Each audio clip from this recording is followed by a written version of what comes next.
It seems the CIA was to become involved in the UFO phenomena again, in a most unusual way. A series of episodes were to take place that, up until the airing of this program, were not public knowledge.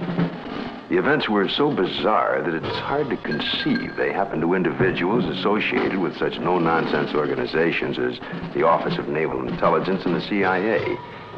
This man is retired Lieutenant Colonel Robert Friend, U.S. Air Force, and former head of Project Blue Book.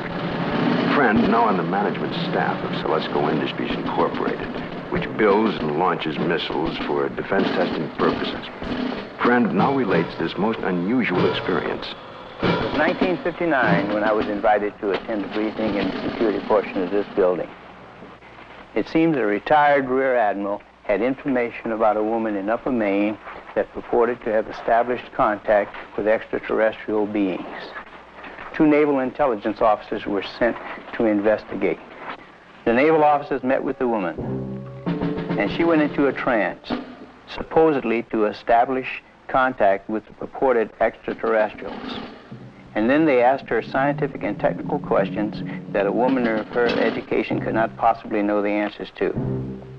Yet, as the questions were put to her, she was able to answer easily, with seeming telepathic help from these purported extraterrestrials.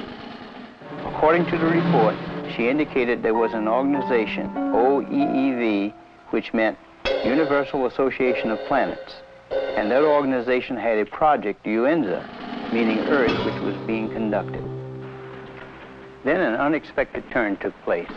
One of the naval officers was informed by the woman that they, the extraterrestrials, were willing to answer questions directly through him, a naval commander and intelligence officer with no prior experience in telepathic communication. He took over and attempted to write down the answers to questions put to him by his fellow naval officer. The word traveled back quickly to Washington officials and the very skeptical CIA. Nevertheless, there was no reason to totally disbelieve the report of this highly respected Navy commander. Questions were put to him, such as, do you favor the government, religious group, or race? And would there be a third world war? The answer to both was no. The group then asked if they could see a spaceship, and the commander, still in a trance, told them to go to the window and they would have proof. The group moved to the window where they supposedly observed a UFO. I was told that a call was made for radar confirmation. The reply came back that that particular quadrant of the area was blanked out on radar at the time. After being briefed on all of the details, I asked the commander if he would attempt to contact me.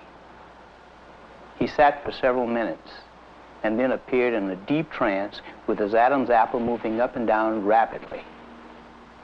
Questions were put to him, and he answered them by printing in rather large letters using rapid but jerky motions. It wasn't at all like his natural hand. During the course of the questioning, we learned the names of some of the so-called extraterrestrials. One was crrll, C-R-L-L-L. Another, alomar, A-L-O-M-A-R. And another, affa, A-F-F-A, purportedly from the planet Uranus. A case that just as well could have been written by a very imaginative science fiction writer. But here in my hand is the actual account of the incident by one of the agents present at that time.